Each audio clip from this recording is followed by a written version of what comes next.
Okay, good morning, friends. So, welcome to the YouTube channel Learning Express. तो friends आज हम लोग continue करेंगे जो अभी तक मैंने जनरल टॉक में वीडियो स्टार्ट की थी माय इंटरव्यू एक्सपीरियंस। तो उस पे मेरी ये फर्स्ट वीडियो होगी उस सीरीज की। तो आज मैं आपको बताऊंगा जो मेरा इंटरव्यू एक्सपीरियंस था उसकी मैं इंट्रो वीडियो तो लास्ट में दे दिया हूँ आपको। जो फर्स्ट वीडियो थी हमारी इंट्रो वीडियो थी उसी सीरीज में ये हमारी फर्स्ट वीडियो है। ये हमारी फर्स्ट वीडियो है जो है interview at IISc. Interview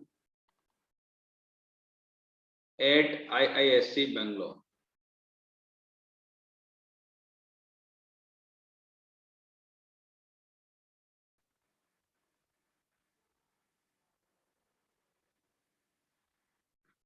okay, तो फ्रेंड्स मैं आपको अपने ये आईआईएससी में हुए इंटरव्यू के एक्सपीरियंस को बताने से पहले एग्जैक्टली आपको बता दूं कि मुझे आईआईएससी से किन किन डिपार्टमेंट से कॉल थी। तो जो मुझे कॉल थी बेसिकली वो दो डिपार्टमेंट से थी। एक तो department of electronic system engineering, इससे मुझे जो कॉल थी वो थी इलेक्ट्रॉनिक सिस्टम इंजीनियरिंग से।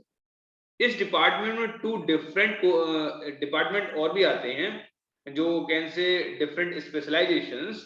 तो उसमें आता है ईपीडी, इसे बोलते हैं electronic product design. And third होता है एमवीएलएसआई। एमवीएलएसआई तो मेरे स्कोर के अकॉर्डिंग जो 687 मेरा स्कोर था इस बार गेट 2022 में, गेट 2022 में जो मेरा स्कोर था 687, इसके बेसिस पे मैंने अपनी जो फर्स्ट प्रेफरेंस रखी थी वो इलेक्ट्रॉनिक सिस्टम इंजीनियरिंग रखी थी और इससे मुझे कॉल भी आया था। और मेरी सेकंड जो कॉल थी आईआईएससी बेंगलोर से वो थी क्वांटम टेक्नोलॉजी। ओके फ्रेंड, तो अभी मैं जो आज की वीडियो में कवर करने जा रहा हूँ वो मैं आपको बता दूं। पूरा जो स्टेप्स थे हमारे इंटरव्यू के, जो पूरे स्टेप्स थे department of electronic system engineering की बताने जा रहा हूँ। ओके, तो जो फर्स्ट इंटरव्यू में जो department of electronic system engineering, इसमें मेरा जो इंटरव्यू था ईएसई इलेक्ट्रॉनिक सिस्टम इंजीनियरिंग में। ओके, तो अभी मैं इसके पूरे स्टेप्स बताऊंगा। तो सबसे पहले तो देखिए हुआ क्या था कि ये कॉल जो मुझे आया था टोटली गेट स्कोर के बेस पे कॉल आता है। शॉर्ट लिस्टिंग हुई और शॉर्ट लिस्टिंग के बाद जो मुझे इस ईएससी में कॉल आया था इसके लिए हमारा ऑफलाइन इंटरव्यू होना था। ओके, ऑफलाइन इंटरव्यू होना था, मतलब आईआईएससी बेंगलोर जाके होना था इन कैंपस। तो ये इंटरव्यू था टोटली मतलब ऑफलाइन था, तो इन कैंपस जाके होना था। बट क्या था कि इस बार कुछ इन लोगों ने गाइडलाइंस डाल दी थी। जो हमारा ऑफर लेटर था, जो इंटरव्यू कॉल लेटर था, उसमें गाइडलाइंस थी कि जो स्टे करने का था, जो stay and travelling, stay and travelling ये आपको अपने एंड से करनी थी। स्टे एंड ट्रेवलिंग अपने एंड से करनी थी, ये तो मैंने किया। इसके बाद जो था जैसे ही ये हमें मतलब आईआईएससी बेंगलोर पहुंचने के बाद जो फर्स्ट था ये मॉर्निंग 9 AM हमारा जो इंटरव्यू का शेड्यूल था, ये शेड्यूल टाइम था। तो मैं जब जिस दिन अराइव हुआ था इस पर्टिकुलर 18 अप्रैल को, 18 अप्रैल को ये इंटरव्यू था। तो मैं मॉर्निंग में जाके बेंगलोर अराइव हुआ था और वहां फ्रेंड के यहाँ स्टे करके फिर मेरा जो इंटरव्यू का टाइमिंग था 9 AM, उससे पहले मुझे पहुंचना था। तो आईआईएससी पहुंचने के बाद जो हम लोगों ने वहां पे जो एंट्री पॉइंट पे पहुंचे थे, तो उस पर्टिकुलर डे में 18 अप्रैल को काफी लोगों के इंटरव्यूज होने थे, मतलब हर अलग अलग डिपार्टमेंट से इंटरव्यूज होने थे। जिसमें से मतलब कैन से के काफी स्टूडेंट्स थे जो मेन गेट पे थे वहां। तो इनका जो मेन गेट था आईआईएससी बेंगलोर का वो गुलमोहर मार्ग पे था। जो गुलमोहर मार्ग है उस पे इसका मेन गेट था।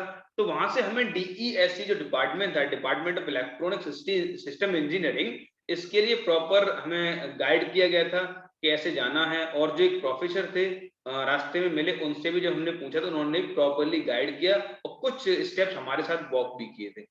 तो यहाँ से आइडिया लग गया था मुझे कि आईएससी जैसा नाम है वैसा ही एंट्री करने के बाद लोगों के अंदर जो काइंडनेस थी और जो सपोर्टिंग बिहेवियर था वो इसका यूनिक था।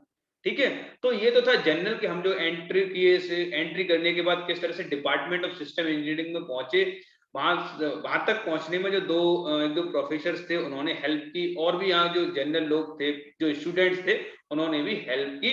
और एग्जैक्टली जब हम डिपार्टमेंट ऑफ सिस्टम इंजीनियरिंग में पहुंच जाते हैं तो वहां पे एंट्री पॉइंट पे मतलब गेट पे जाके हम लोगों से सिंपल हमारा डेटा देखा जाता है, आईडी मैच की जाती है, और इसके बाद हम लोगों को वेटिंग लाइन में बैठा दिया जाता है, मतलब प्रॉपर सीटिंग रहती है, तो वहां पे हम लोग वेट करते हैं। तो इस वेटिंग में होना क्या था, अब देखो 2 स्टेप्स होने थे, ठीक है, ये हो गया जनरल।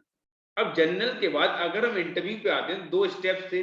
पहला स्टेप मेनली क्वांटम टेक्नोलॉजी के लिए रखा गया था, written test, no sorry not quantum technology, department of electronic system engineering, जिसमें कि ईएसई यानी electronic system engineering, second EPD electronic product design, third MVLSI micro electronics and VLSI. तो इनके लिए फर्स्ट स्टेप जो था वो था written test, and second step जो रखा गया था वो था written test followed by interview. तो ये जो पर्सनल इंटरव्यू था ये रिटन टेस्ट के बाद फॉलो किया हुआ था, और इसमें ऐसा कोई क्राइटेरिया नहीं था कि आपको रिटन टेस्ट निकालना है, ऐसा कोई क्राइटेरिया नहीं था। पहले रिटन टेस्ट देना था एक रूम में जाके, उस रूम का पर्टिकुलर एड्रेस दिया गया था, और उसके बाद 30 मिनट्स का रिटन टेस्ट कंप्लीट करने के बाद 30 मिनट्स का रिटन टेस्ट कंप्लीट करने के बाद हमें इंटरव्यू रूम में आना था, और इंटरव्यू रूम के बाहर एक्चुअली वेट करना था।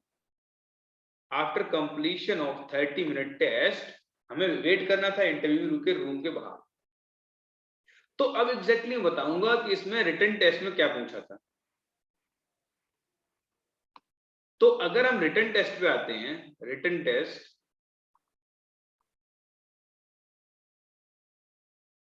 तो रिटन टेस्ट में बेसिकली आईआईएससी बेंगलोर वालों का जो फर्स्ट फोकस होता है वो होता है मैथ्स।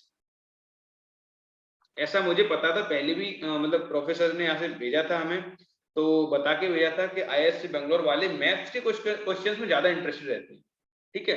अब क्योंकि रिसर्च इंस्टीट्यूट है, अपने आप में ये लोग रिसर्च इंस्टीट्यूट है, और रिसर्च इंस्टीट्यूट मतलब आपका मैथमेटिकल और जो स्किल है ना, जो कैलकुलेशंस है, मैथमेटिक्स की एनालिसिस आई कैन से, ये इसलिए ज्यादा फोकस करते हैं क्योंकि कैलकुलेशन वाला पार्ट होता है जो रिसर्च में, कैलकुलेशंस एंड एनालिटिकल थिंकिंग कैसे, एनालिटिकल थिंकिंग, इन दोनों का अच्छा टेस्ट होता है आई थिंक, अगर किसी भी जगह पे मैथ्स डाला जाता है तो आईआईएससी का हमें पहले से ही बता दिया था, हमें गाइड कर दिया गया था कि ये लोग मैथ्स में अच्छे क्वेश्चन पूछने वाले हैं। तो हुआ क्या था कि जब रिटन टेस्ट डाला हुआ था तो मैथ्स में वास्तव में इन्होंने स्टार्टिंग में 2-3 क्वेश्चंस अच्छे थे। जो फर्स्ट क्वेश्चन था आई थिंक वो प्रोबेबिलिटी एंड सेट थ्योरी, इसके कॉम्बिनेशन से पूछा गया था और अच्छा क्वेश्चन था। दूसरा जो क्वेश्चन था वो भी प्रोबेबिलिटी से ही था।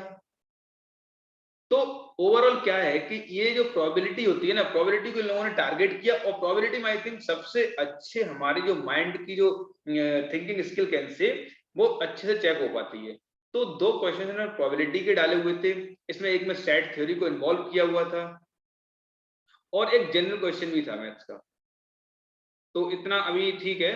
तो ये मैथ्स में इस तरह से उन्होंने 3 तरह के क्वेश्चंस पूछे थे। मैथ्स के बाद अगर मैं करूं जनरल फिजिक्स की बात, अगर मैथ्स के बाद में करूं फिजिक्स की बात, क्योंकि एक्चुअल में ये जो इंस्टीट्यूट है अपने आप में इनका नाम कहता है कि इंडियन इंस्टीट्यूट ऑफ साइंस, तो साइंस में बेसिकली ये फिजिक्स तो कवर करने वाले थे, हमें आइडिया था थोड़ा बहुत। अब ऐसा नहीं है कि देखो इन्होंने ये तीनों ही ब्रांच में जो कि तुम्हारी कैन से तीनों ही स्पेशलाइजेशन में, चाहे वो ईएससी हो, ईपीडी हो या एमवीएलएसआई हो, जो स्टूडेंट्स कॉल किए थे वो डिफरेंट डिफरेंट ब्रांचेस से थे। आई थिंक एक बंदा तो मैकेनिकल के भी थे, और काफी अलग अलग ब्रांचेस से लोग थे। तो इसलिए यहाँ पे ये लोग ब्रांच स्पेसिफाइड नहीं हुए थे जब ये टेस्ट था हमारा रिटन टेस्ट। तो इन्होंने मैथ्स का पूछा जो कि जनरल था, और उसके बाद सेकंड पे इन्होंने एक क्वेश्चन फिजिक्स का दिया, एक क्वेश्चन फिजिक्स का दिया था। फिजिक्स के क्वेश्चन में बेसिकली क्या था, फिजिक्स के क्वेश्चन जो हमने 11th में कॉन्सेप्ट पढ़ा था, 11th में कॉन्सेप्ट पढ़ा था कि इस तरह से एक वेज दिया हुआ था, ये वेज एक्चुअली हिल नहीं रहा था, ये फिक्स था, ये हम लोग पढ़ते हैं मैकेनिक्स में कि ये वेज खिसक नहीं सकता इधर उधर, लेकिन ये वेज फिक्स था, ये वेज फिक्स था। इस पे एक बॉक्स रखा हुआ था, बॉक्स था 10 kg का, ठीक है, 10 kg इसका वेट था, और ये यहाँ पे एक पुली से टाइट था, ये एक पुली से टाइट था, और इस पुली के इधर इसको थ्रेड से इसे एफ फोर्स के साथ हम लोग रोके हुए थे। मतलब क्वेश्चन में ऐसा दिया हुआ था कि एक एफ फोर्स से ये कंट्रोल्ड है। तो बताना ये था कि अगर ये एंगल हमारा 60 था तो किस पर्टिकुलर फोर्स के, इस फोर्स की वैल्यू फाइंड करनी थी, the minimum required force so that this box is not moving. ये क्वेश्चन था, minimum force so that this box does not move।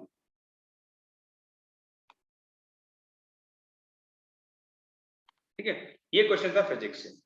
मतलब यहां से हमें आइडिया लग सकता है कि ये लोग एक जनरल बेसिस पे क्वेश्चन करते हैं।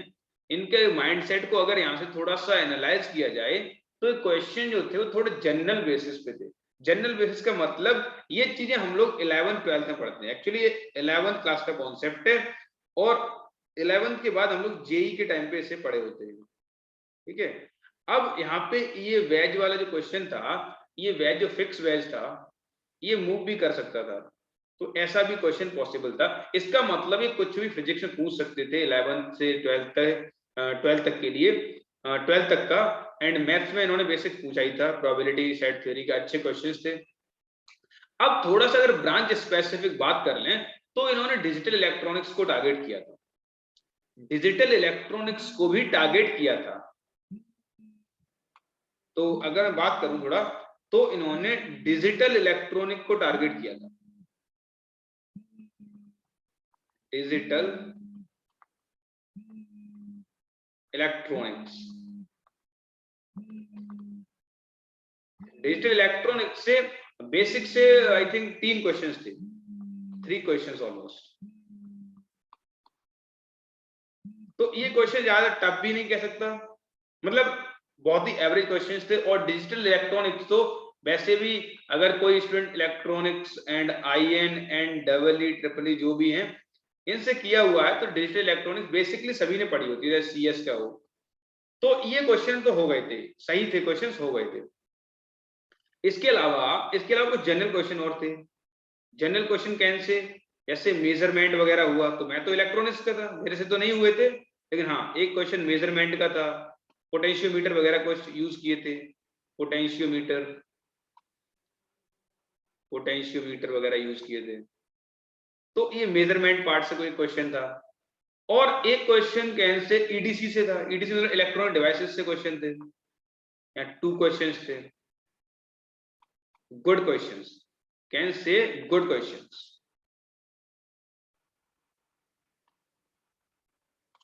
इसके अलावा इन्होंने और भी बेसिक सब्जेक्ट्स जो हमारे होते हैं इंजीनियरिंग के और भी कुछ बेसिक सब्जेक्ट्स इन्होंने टच किए थे। यहाँ से कुछ सिग्नल्स का थोड़ा पूछा था, सिग्नल्स एंड हाँ सर्किट का, सर्किट। तो ओवरऑल क्या था, ओवरऑल जो मैंने रिटन टेस्ट से कंक्लूड किया, वो रिटन टेस्ट से जो मैंने कंक्लूड किया वो ये था,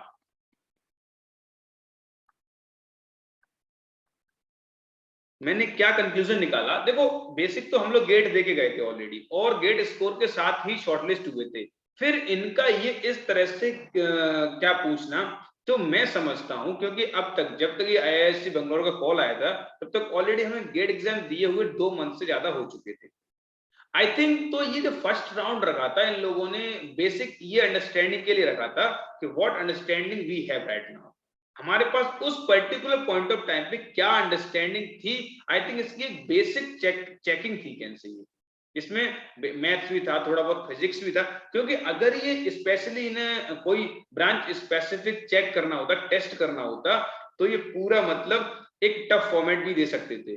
इन्होंने पहले से मेंशन किया था कि हम लोग क्वेश्चंस पूछेंगे 10 इंजीनियरिंग सब्जेक्ट्स जो हमारे गेट के टाइम में थे उनसे पूछेंगे, मैथ्स और ये एफटी, नेटवर्क हुआ, सिग्नल्स, डिजिटल, इस तरह के इन्हीं सब्जेक्ट से क्वेश्चन पूछेंगे, एंड ईएमटी वगैरह। हाँ, एक क्वेश्चन उसमें उसके इलेक्ट्रोमैग्नेटिक का भी था। और इसके अलावा इन्होंने ऐसा कुछ मेंशन तो नहीं किया था कि हम जनरल कुछ पूछ सकते हैं फिजिक्स जैसा, बट हाँ इन्होंने पूछा। इससे ओवरऑल आइडिया ये लगता है कि इन्होंने केवल एक मेंटल स्टेटस, जो कि आईआईएससी मतलब रिसर्च इंस्टीट्यूट के अकॉर्डिंग एक mental status, can say mental status of aspirant, mental status of aspirant. जो हम लोग वहां अपेयर हुए थे इंटरव्यू के लिए, तो उनका एक मेंटल स्टेटस चेक करना था। बेसिकली नॉलेज इतना यहाँ पॉइंट ऑफ व्यू नहीं था, नॉलेज का इतना पॉइंट ऑफ व्यू नहीं था वहां पे। वहां बेसिकली हमारी अंडरस्टैंडिंग के अकॉर्डिंग क्वेश्चन सेट किए गए थे, जैसे mathematical understanding and general physics. These are some basic understandable topics. तो ये अंडरस्टैंडिंग चेक की गई थी, और एग्जैक्टली मैं बताऊंगा इसके बाद और हम लोगों ने क्या किया था, तो मैं आपको नेक्स्ट वीडियो में बताऊंगा। So okay, thank you.